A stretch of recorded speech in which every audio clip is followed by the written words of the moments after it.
ಇವತ್ತು ಸಿಂಗಾಟ್ಲೂರು ಏತ ನೀರಾವರಿ ಯೋಜನೆ ಸುಮಾರು ಸಾವಿರಾರು ಕೋಟಿ ವೆಚ್ಚದಲ್ಲಿ ನಿರ್ಮಾಣ ಮಾಡಿರೋದು ಈ ಯೋಜನೆ.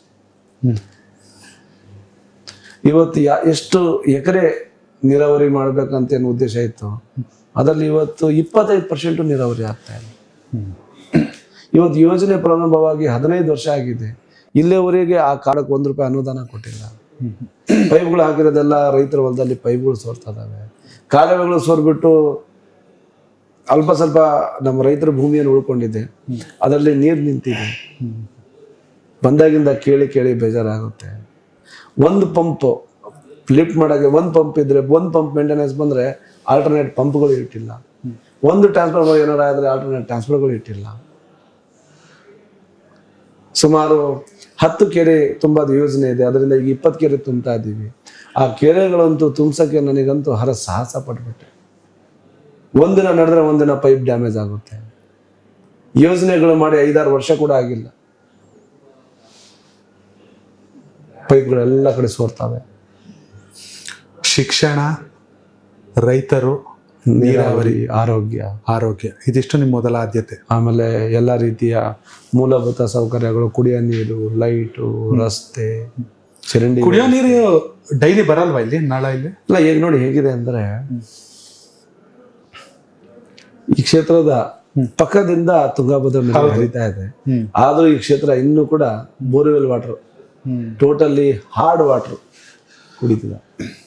ಬಂದ್ಮೇಲಿಂದ ನಾನು ಬಹಳ ಸ್ಟ್ರಿಕ್ಟ್ ಆಗಿ ಹೇಳಿದೆ, ಎಲ್ಲ ಕಡೆ ನದಿ ನೀರು ಕೊಡಿ ಅಂತೇಳಿ. ಅದು ಕೆಲವೊಂದು ಪ್ರಾಬ್ಲಮ್ ಇದೆ, ಪೈಪ್ಗಳು ಒಡೆದೋಗಿದ್ದಾವೆ.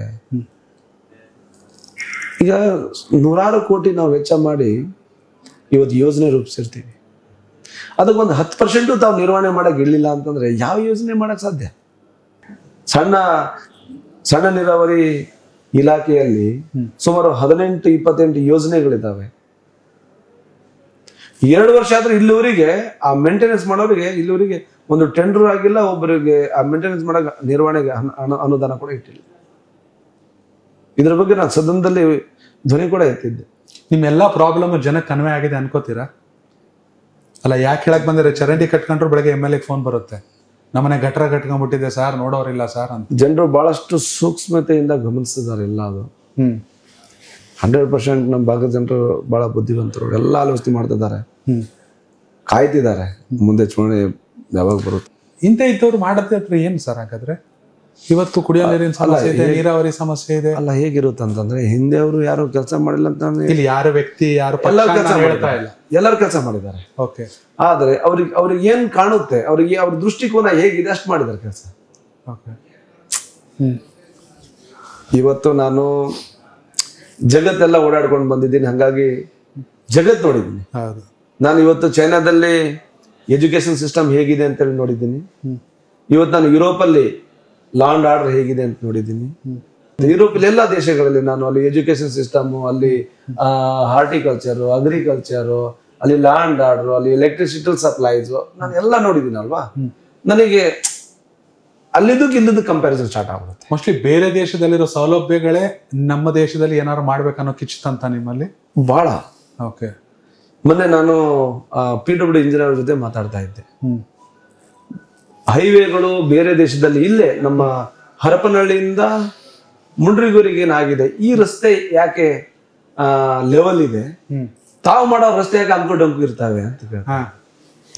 ಅದಕ್ಕೆ ಅವ್ರು ಹೇಳಿದ್ರು, ಸರ್ ಈ ರಸ್ತೆ ಮಾಡಕ್ಕೆ ಮಷಿನ್ ಯೂಸ್ ಮಾಡಿದ್ದಾರೆ, ಆ ಮಷಿನ್ ಯೂನಿಫಾರ್ಮ್ ಆಗಿರುತ್ತೆ, ಎಷ್ಟೇ ಗ್ಯಾಪ್ ಇದ್ರು ಅದೇ ಫಿಲ್ ಮಾಡ್ಕೊಳ್ಳುತ್ತೆ.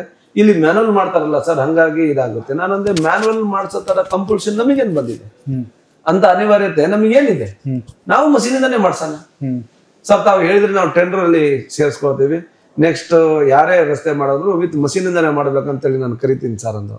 ನಾನಂದ್ರೆ ಯಾರೊಬ್ಬರು ಬಂದೇ ಬರ್ತಾರೆ. ಈಗ ಯಾವೊಬ್ಬ ಕಾಂಟ್ರಾಕ್ಟರ್ಗೆ ನಾವು ಅನುಕೂಲ ಮಾಡೋಕ್ಕೋಸ್ಕರ ಜನಸಾಮಾನ್ಯರಿಗೆ ನಾವು ತೊಂದರೆ ಕೊಡಕ್ಕಾಗಲ್ಲಮ್ಮ. ಯಾವ ರಸ್ತೆನೂ ಲೆವೆಲ್ ಆಗಿಲ್ಲ, ಎಲ್ಲಿನೂ ಕೂಡ ಮಾರ್ಕ್ ಇರಲ್ಲ, ಎಲ್ಲಿನೂ ಕೂಡ ಕ್ಯಾಟೈಗಳಿರಲ್ಲ, ಎಲ್ಲಿನೂ ಕೂಡ ಸೇಫ್ಟಿಗೆ ಹಂಸಿರಲ್ಲ. ಸೊ ಎಲ್ಲ ಕೆಲಸಗಳು ಆ ವೈಜ್ಞಾನಿಕವಾಗಿ ಯಾಕೆ ಮಾಡ್ತಾ ಇದ್ದೀರಿ, it should be A scientific ಅಂತ. ಹೌದು, ಅದಕ್ಕೆ ಸರ್ ಅವರೆಲ್ಲ ಮಷಿನ್ ಯೂಸ್ ಮಾಡ್ತಾರೆ ಸರ್. ಪ್ರಾಪರ್ ಆಗಿ ವೈಬ್ರೇಟ್ ಮಾಡ್ತಾರೆ ಸರ್. ಇಲ್ಲಿ ಮ್ಯಾನುವಲ್ ಮಾಡ್ತಾರಲ್ಲ ಸರ್, ಮ್ಯಾನುವಲ್ ನಾವು ಹಾಕ್ಬಿಟ್ಟು ಟ್ರೆಡಿಷನಲ್ ಮೆಥಡಿಂದ ಸರಿಸ್ಬಿಟ್ಟು ರೋಲರ್ ಮಾಡ್ತೀವಲ್ಲ, ಹಂಗಾಗಿ ಸ್ವಲ್ಪ ಅಂಕೋ ಬರುತ್ತೆ ಅಂದರು. ಇನ್ಮೇಲಿಂದ ಯಾವುದೇ ಕಾರಣಕ್ಕೆ ಮ್ಯಾನುವಲ್ ಮಾಡಂಗಿಲ್ಲ, ಮಷೀನಿಂದನೇ ಮಾಡಿ ಅಂತೇಳಿ ಇನ್ಸ್ಟ್ರಕ್ಷನ್ ಕೊಟ್ಟಿದ್ದೀನಿ. ಕನೆಕ್ಟ್ ಕರ್ನಾಟಕ, ಇದು ನಿಮ್ಮ ನೆಟ್ವರ್ಕ್.